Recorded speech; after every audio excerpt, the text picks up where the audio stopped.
Hello everyone, welcome back to my channel. I started this painting a long time ago, but then I abandoned it and only got back to it a while later. So I started by sketching with a pencil directly on the canvas, and then I just went straight into it. I usually don't do that. I usually sketch with a thin layer of paint, like a brown or a gray tone. But not this time. This time I just went straight into it.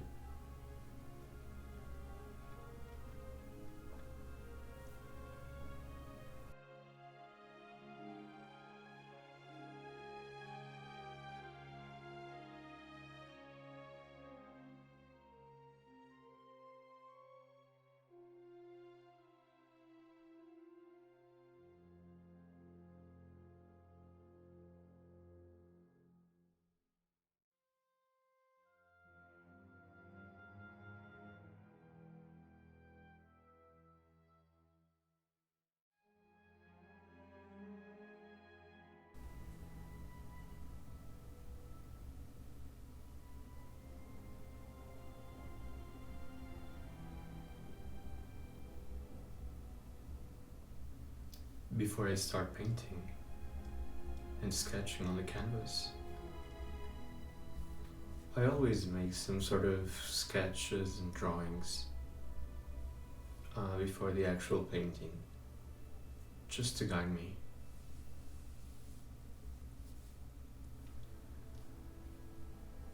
This time I did a bunch of studies, but in the end it turned out being quite different from what I initially imagined. And yes, that does happen sometimes, and it's fine.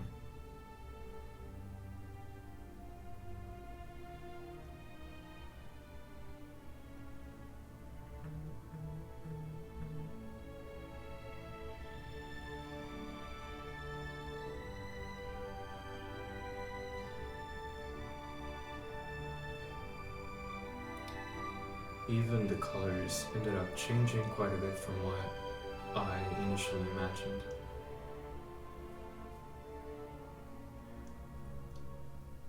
I think the main color differences were that I was thinking about it more in a muddy green muted tone and very soft colors, and it just ended up being a lot more vibrant than I initially intended.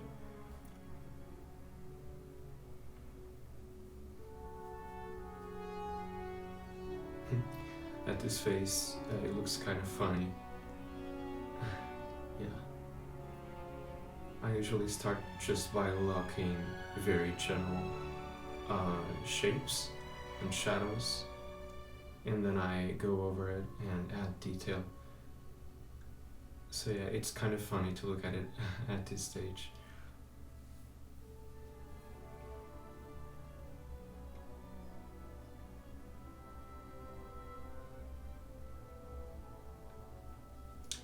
As you can see in some of the camera angles and shots, it doesn't look very good because there's a lot of shine.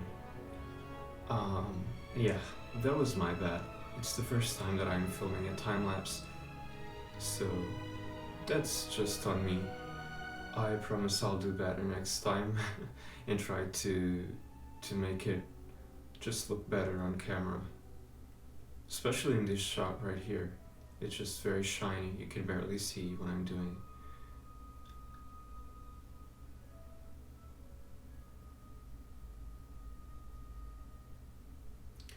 I actually repainted this face quite a few times over. Eventually I got it right. Okay. And at this stage I'm painting this dark hair. I usually only use pure black and pure white by the end of it, but this time I used it kind of right away, just in a very, very small portion of the hair. I'm not sure if you can tell on camera, but I used a bunch of different tones here. They were very, very dark, and very subtle. There were very little subtle differences from each other. I don't think the camera will pick it up, but in real life you can see it. So yeah, this isn't really just all black. And again, I'm really sorry for all this shine.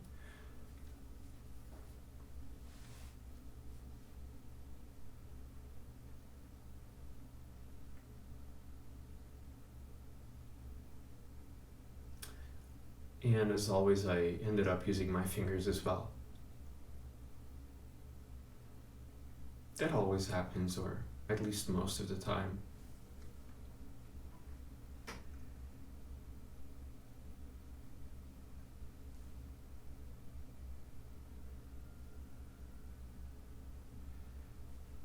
At this point, I started to paint the water.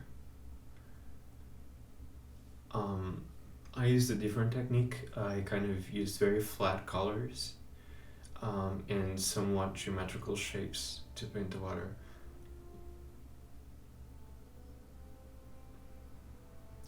I used different sizes and colors, and I think it ended up being an interesting look. It gave it a bit more expression.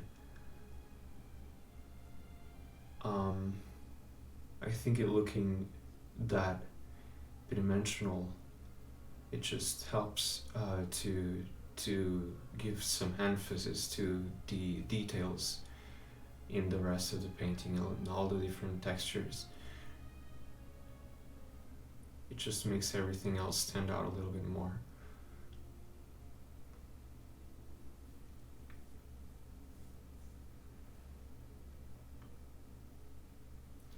I give a lot of importance to what I choose to paint in more detail over what it is not so detailed. And here I am, checking if everything is in focus.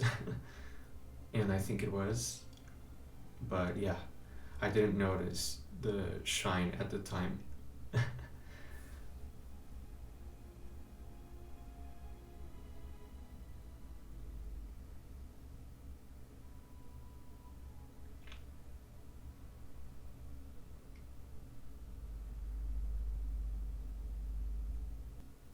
And here I chose to mostly use very wide and expressive brush strokes, and only gave it some detail on the very lightest parts of it.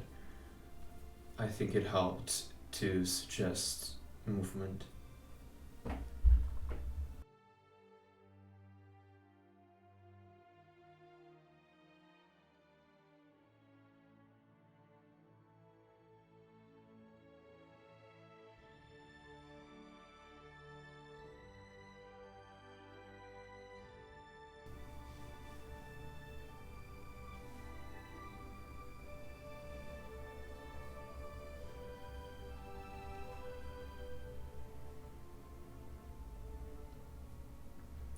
And here I am painting the shadows. They are usually much darker than what you might think, even light objects.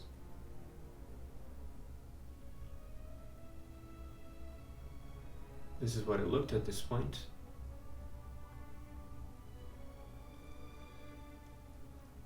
Which was mostly done at this point, but I needed to add some details still.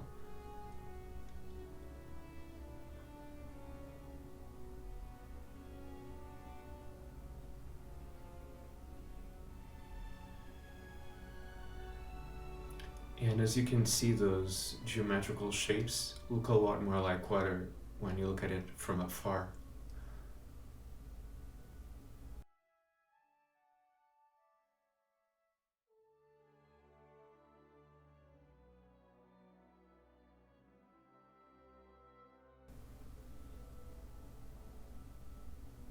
And here it is.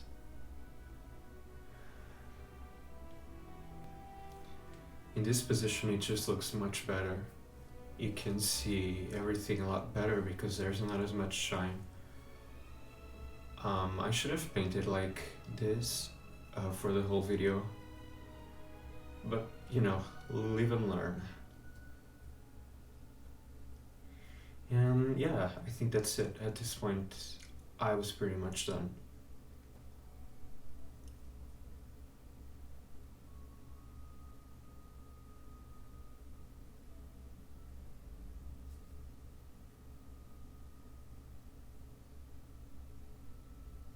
Here are some close-up shots.